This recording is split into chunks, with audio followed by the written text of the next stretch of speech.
Hello guys, welcome back to Trading for Beginners, and in this video I'm going to talk about how can you access notifications or check notifications into your Bitget.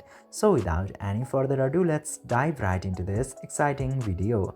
Now in order to do that, you just simply have to open your Bitget application, and after opening the Bitget you will get to see this bell icon into the top right corner directly. Now you just simply have to tap into that icon, and after that you can check all of your notifications from this section.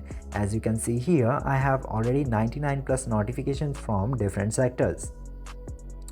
You can also check between promotions, new listing, copy trading, and like this you can filter all of your notifications also.